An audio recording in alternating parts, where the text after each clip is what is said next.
Okay, so kung makikita nyo guys, binalatan ko siya. Ayan, okay. Kasi nagbabalat na siya. Ayan. So hindi ko na inantay na mag yellowish. Kinukit ko na. Pero mag yellowish dapat yun bago mabakbak. So nung nabakbak na siya, kahit hindi pa siya yellowish, binakbak ko na. Pero yun, basahan ngayon kasi umuulan.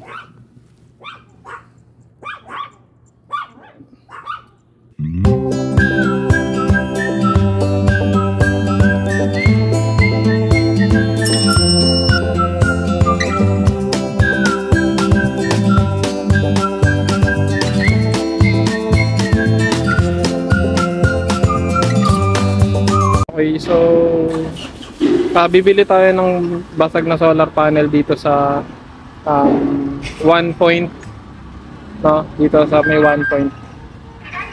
So ayan, papakita ko sa inyo pagkatapos. Okay lang naman nag-video dito na sir.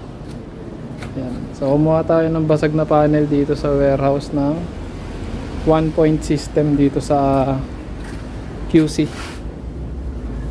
Ayan. Apat na 150 watts yan.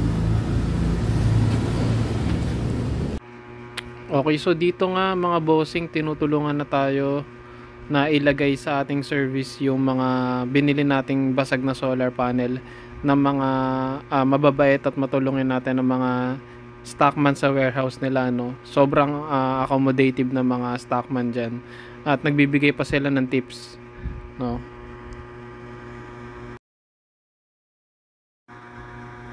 Yan, so ito na yung mga nabili natin na solar panel sa 1 point marketing dito sa may Quezon City yun. Total of 4 yan, so 150 watts each. So ang total niyan is 600 watts, no. So dating ang gagawin natin diyan is i-restore natin yung basag na salamin, no, yung basag na glass. So ito ang gagamitin natin. Alam nyo na yan kung paano i-mix. So 1:3, 1 part ng B at 3 part ng A. So kung 100 grams nito, 300 grams nung isa, no. So ganun lang siya. Nga pala, tips nga lang din pala sa pag-apply nito, kailangan matanggal niyo yung bubbles pag naihalo nyo, paghalo nyo na sila. So ang gawin nyo, ilagay nyo muna sa isang lagayan at pagkatapos lagyan nyo ng mainit na tubig yung pinaglalagyan nyo. Huwag nyo i-rekta yung mainit na tubig dun sa epoxy resin. Kumbaga parang ilalagay nyo lang sa mainit na tubig yung pinaglalagyan ng cup, no, kung saan nyo siya minix. So para matanggal yung bubbles nya. So yun lang. At ito naman, kinabukasan na natin to gagawin siguro. Alright, so time check, 10:43 ng umaga. So makulimlim ngayon dahil may papasok na bagong bagyo, but still nakakapag-harvest pa rin tayo ng 165 watts at 6 ampere, 6.3 ampere. Dahil yan dun sa dinagdag natin na binuksan ko lang to kasi nag-check ako ng voltage. So nagdagdag kasi tayo ng tatlong 150 watts na basag na panel. So napapagana ko na, kanina pa gumagana yung aircon natin using this solar setup, no? So ang total natin na panel is 850 watts na. So oversized na siya dito kasi ang max lang nito is 720. Pero syempre wala namang 100% efficiency, kaya nag-oversize tayo ng panel. Pasok pa rin naman yung BOC, hindi pa rin naman lampas sa may ampere, no? Hindi pa rin naman tayo lampas kasi hanggang 25 ampere ang kaya neto. Siguro pag tatry natin pag maaraw kasi ngayon makulimlim talaga. And so may bago kasing bagyo, pero ayan. Yan. So, ni-repair ko lang yung mga basag na panel na binili natin. May kita nyo naman. Tapos yung isa dito, ito. Hindi ko pa niaakyat. So 4 yung binili natin. Ito okay na yan. Nalagyan ko na yan ng epoxy resin. So iakyat ko na lang. Pero syempre, sobra-sobra na yung panel natin sa MPPT. Pero since makulimlim ngayon, tatry ko pa din, no? Para lang may pakita sa inyo. So, ganyan. So, sa ganyang setup, mapapagana nyo na talaga na magdamag yung, hindi naman magdamag, buong araw kahit medyo makulimlim, mapapagana nyo na yung 0.5 HP na window type aircon. Yun lang naman ang nakasaksak dito. Yan. 183. So, check natin pag umaraw kung ilan yung magiging max na ito. Okay, so eto makikita nyo dito mga bossing, mga ka-eco. Nailagay ko na yung mga binili nating basag na panel, no? So yan, total of 4 yan nilagay natin dyan. So nga pala mga bossing, hindi ko recommended na gayahin nyo to kasi oversized to. And bukod sa oversize yung ginawa ko, mismatch yung mga panel na yan. Meron dalawang 100 watts, may 200 watts at 150 watts. So magkakaiba ng specification yan. Gagawa natin yan ng video tutorial kung paano ko na-mix yan. So series parallel lang yung ginawa ko dyan. At meron din computation yan para makuha nyo yung efficiency nung mga panel natin, no? So yun. Okay, so time check, 12:50. Mag-aalauna na mga bossing, mga ka-eco, no? And still gumagana pa rin yung aircon natin. At kahit sabi ko nga dahil may bagyong Ophel ulit, may bagyo ulit, yung bagyong Ophel, makulimlim yung panahon ngayon, ano?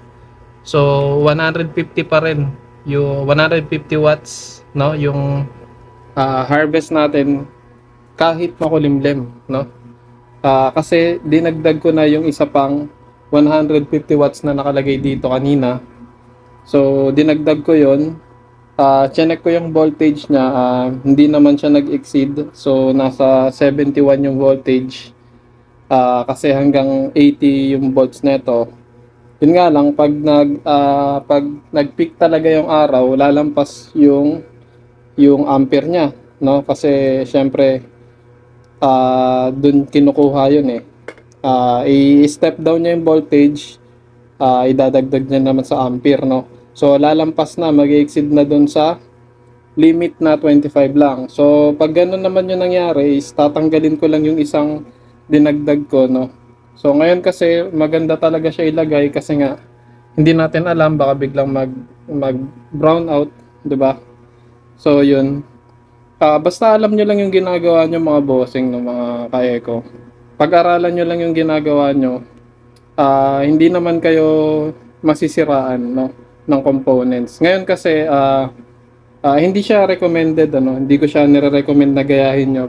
Kasi ako alam ko naman yung setup ko at saka pera ko naman tong ginagastos ko, no. So yun nga, going back dun sa aircon, kanina pang alas 8 ko yun pinagana dito. So hanggang ngayon, launa na, hindi pa rin nalalobat yung battery natin. Bakit? Kasi in span of 20 minutes siguro or mga 5 minutes, I mean kahit mga 3 minutes nga lang ata, napo-full charge na to, no? Napo-full charge na agad yung battery ito. Yun, kasi nga bukod dun sa ginawa natin na alam ko na i-vlog ko na yon, yung naglagay ako ng ceiling fan sa kwarto para mabilis niya ma-reach yung room temperature, no? At saka mamamatay din yung compressor pag ganun. So yun lang yung naging settings ko. Nilow ko lang yung temp, siguro around gitna ng 4 at saka yung gitna ng 4 at 5. Hindi ko alam yung eksaktong temperature nun, basta nandun yung settings ng aircon ko, no? Tapos may ceiling fan para hindi laging nakabukas yung compressor. So ayan, may kita nyo 26 full charge na yan. Pero ang floating niyan is umaabot pa ng 28, no? Ayan. Umaabot pa yan ng 28, ayan, 26.1. Ayun lang, mga ka-eco. Ayun, so bago magtapos yung video natin, mga bossing, mga ka-eco, so konting kwentuhan lang muna tayo, no, about sa pagso-solar. Disclaimer lang, hindi po ako professional, hindi ako professional pagdating dito sa solar. Newbie lang din tayo at isa lang din akong hamak na DIYers. So kung gusto mo makatipid, ikaw na lang gumawa, no?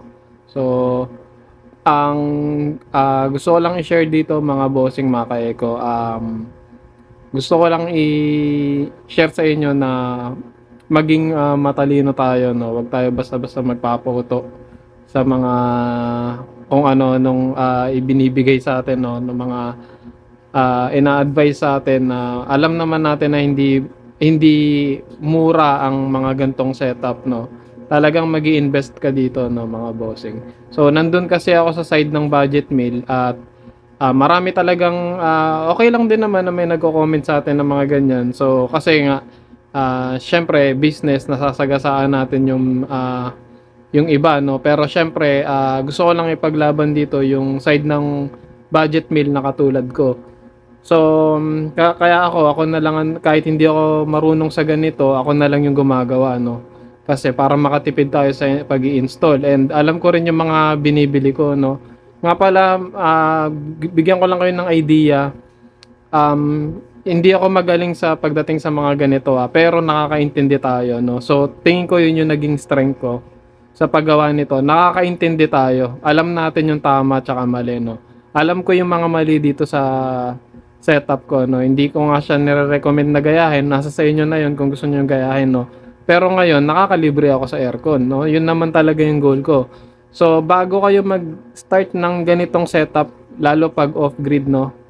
Pwede naman on-grid. Pag-aralan nyo na lang kung anong gusto nyo setup. Tatlo yan, off-grid, on-grid, tsaka hybrid. YouTube na lang, maraming tutorial yan. So bago kayo mag-start, alamin nyo muna yung purpose nyo kung bakit kayo magse-setup ng solar, no.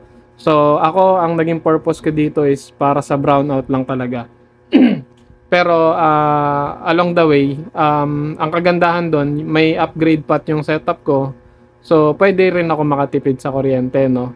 Pero kung ang purpose mo naman is gusto mo lang makatipid sa kuryente, mag-grid tie ka or yung tinatawag nilang on-grid. Pwede rin yun sa hybrid. Yun nga lang, talagang sobrang gastos nga lang talaga. Investment siya, mga bossing, no, mga ka-eco. Pero kung kagaya ko lang, budget meal na paisa-isa ang bili, magagawa nyo yun at ma-reach nyo yung goal nyo.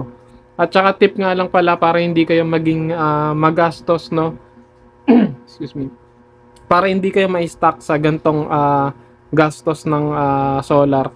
Lagi niyong tatandaan na hindi ito yung priority nyong pagkakagastosan. Tignan niyo yung battery ko, mga bossing, mga ka-eco, no. Lead acid pa rin na pinaglumaan. Pero nagagamit ko siya sa aircon. Ayan, hanggang ngayon naka-aircon pa rin yung kwarto, no. So, yun, alamin niyo muna yung purpose nyo. Kagaya nitong sa akin, pang brownout siya, at the same time, pag tumagal, ayan, nakapag-upgrade ako, magiging matipid na rin ako sa kuryente kasi pwede na akong humiwalay sa DU or sa Meralco, no. Pero hindi naman talaga yun ng future goal na rin yun, pero sa ngayon hindi talaga yun ng priority. Pag may extra lang akong pera, syempre nag-uusap muna kami ng asawa ko kung may pwede kong ipangbili yung extra ko, no. So yun, ganun lang. So alamin niyo muna yung purpose. Yun yung pinakamahalaga. Alamin niyo yung purpose, no. And wag kayo may stock doon sa upgrade kayo ng upgrade kasi diyan talaga mauubos yung pera niyo, mga bossing, mga ka-eco. Ang dami niyo pang pwedeng pagkakagastusan, no. So yung bills, yung mga grocery, yan muna yung unahin niyo. Wag kayong wag niyong gawing hobby, no. Pero kanya-kanya naman tayo ng opinion. So bahala kayo kung talagang gusto niyo talagang mag-upgrade. Pera niyo naman yan. Pero sa mga katulad kong budget meal, wag niyo i-prioritize to. Pag may extra lang kayo kaysa bumili kayo ng Yossi or ng kung ano nung gastos, invest niyo na lang sa solar kasi makakatulong sa atin. Sobrang makakatulong sa atin tong gantong setup. So, yun lang naman. Kung nakarating ka sa hanggang dito sa video na to, no, maraming salamat at mag-subscribe ka na. So, may mga future ano pa tayo, no, update dito sa solar setup na to. Subscribe, hit the notification bell. Yun, thank you for watching mga bossing, mga kaeko.